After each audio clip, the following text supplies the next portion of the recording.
சென்னை மீண்டும் புதுப்பொலிவு அடைஞ்சுக்கிட்டு வருது. ஆனா வட சென்னையோட மக்கள் தொகை, இடப்பற்றாக்குறை, மக்கள் நெரிசல், போக்குவரத்து நெரிசல், இந்த பகுதி மக்கள் கிட்ட இருந்து வந்த கோரிக்கைகள், இதையெல்லாம் மனசுல வச்சு இதுக்காகவே தீட்டப்பட்டிருக்கக்கூடிய சிறப்பு திட்டம் தான் வட சென்னை வளர்ச்சி திட்டம். வட சென்னை பகுதிகளான திருவொற்றியூர், மாதவரம், பெரம்பூர், ஆர்கே நகர், ராயபுரம், துறைமுகம், திருவிக நகர், வில்லிவாக்கம், எழும்பூர் மற்றும் கொளத்தூர் ஆகிய 10 சட்டமன்ற தொகுதிகளை மேம்படுத்தும் விதமாக உருவாக்கப்பட்டதுதான் இந்த வட சென்னை வளர்ச்சி திட்டம்.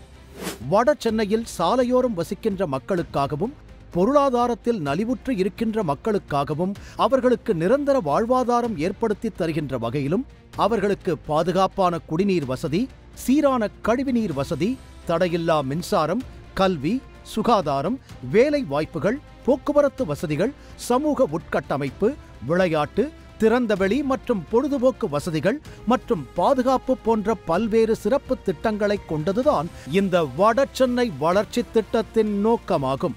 இதை கருத்தில் கொண்டு மாண்புமிகு தமிழ்நாடு முதலமைச்சர் திரு மு.க. ஸ்டாலின் அவர்களால் கடந்த 14/3/2024 அன்று சென்னை தங்க சாலையில் முதல் கட்டமாக 2097 கோடி ரூபாய் மதிப்பீட்டில் வட சென்னை வளர்ச்சி திட்டத்தின் கீழ் 87 புதிய திட்டப்பணிகள் தொடங்கி வைக்கப்பட்டு அனைத்து பணிகளும் நடைபெற்று வருகின்றன.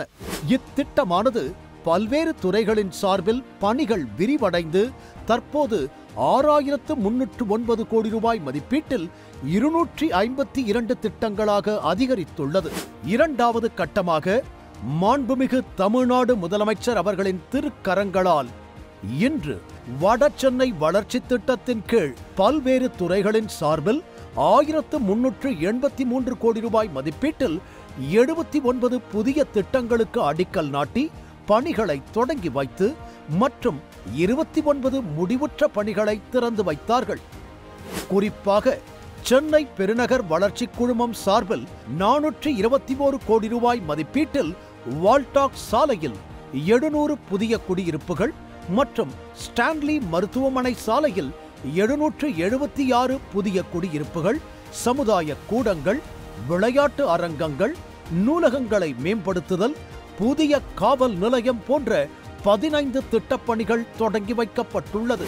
பெருநகர சென்னை மாநகராட்சி சார்பில் 242 கோடி ரூபாய் மதிப்பீட்டில் பல்நோக்கு மையங்கள், மாநகராட்சி பள்ளிகளில் கூடுதல் வகுப்பறை கட்டடங்கள், பூங்காக்களை மேம்படுத்துதல், அனைத்து மின் மாற்றிகளை சுற்றி பார்வை மறைப்பான்கள் அமைத்தல் என 29 முடிவுற்ற பணிகளை திறந்து வைத்தும், பேருந்து நிலையங்கள், உடற்பயிற்சி கூடங்கள், விளையாட்டு மைதானங்கள், மறுவாழ்வு மையங்கள் என 45 திட்டப்பணிகள் தொடங்கியும் வைக்கப்பட்டுள்ளது. சென்னை பெருநகர் குடிநீர் வழங்கல் மற்றும் கழிவுநீர் அகற்று வாரியம் சார்பில் 440 கோடி ரூபாய் மதிப்பீட்டில் குடிநீர் குழாய்கள் சீரமைத்தல் மற்றும் கழிவுநீர் உந்து நிலையங்களை மேம்படுத்தும் பணி என 13 திட்டப்பணிகள் தொடங்கி வைக்கப்பட்டுள்ளது. தமிழ்நாடு மின் பகிர்மான கழகத்தின் சார்பில் தடையில்லா மின்சாரம் வழங்க 70 கோடி ரூபாய் மதிப்பீட்டில் புதிய துணை மின் நிலையம் மற்றும் 310 RMU மின் உபகரணங்கள் நிறுவும் பணி தொடங்கி வைக்கப்பட்டுள்ளது. தமிழ்நாடு நகர்ப்புற வாழ்விட மேம்பாட்டு வாரியம் சார்பில் 134 கோடி ரூபாய் மதிப்பீட்டில் 3 புதிய அடுக்குமாடி குடியிருப்புகள் கட்டும் பணி தொடங்கி வைக்கப்பட்டுள்ளது. மருத்துவம் மற்றும் மக்கள் நல்வாழ்வுத்துறை சார்பில் 77 கோடி ரூபாய் மதிப்பீட்டில் பெரியார் நகர் அரசு மருத்துவமனைக்கு புதிய மருத்துவ உபகரணங்கள் வழங்கப்பட்டுள்ளது. தமிழ்நாட்டின் வளர்ச்சிக்காக பாடுபடும் திராவிட மாடல் அரசு உங்களுக்காக என்னாலும் உழைக்கும். இந்த முத்துவேல் கருணாநிதி ஸ்டாலின் இருக்கிறேன். இன்றைக்கு தொடங்கி வைக்கப்பட்டிருக்கக்கூடிய வடசென்னை வளர்ச்சி திட்டங்கள் சென்னையின் வரலாற்றில் ஒரு புதிய சகாப்தத்தை திராவிட முன்னேற்ற கழகம் எழுதியிருக்கும் என்பதை பெருமையோடு சொல்ல விரும்புகிறேன். இப்படி எண்ணற்ற திட்டங்களை தந்து வட சென்னையை வாடா சென்னையாக மாற்ற பல்வேறு துறைகளின் சார்பில் முனைப்பான முன்னேற்ற திட்டங்களை வகுத்து செயல்படுத்தி வரும் மாண்புமிகு தமிழ்நாடு முதலமைச்சர் அவர்கள் இன்றைய தினம் 1383 கோடி ரூபாய் மதிப்பீட்டில் 79 புதிய திட்டப்பணிகளுக்கு அடிக்கல் நாட்டி பணிகளை தொடங்கி வைத்து 29 முடிவுற்ற பணிகளை திறந்து வைத்தமைக்கு நெஞ்சார்ந்த நன்றியை தெரிவித்துக் கொள்கிறோம்.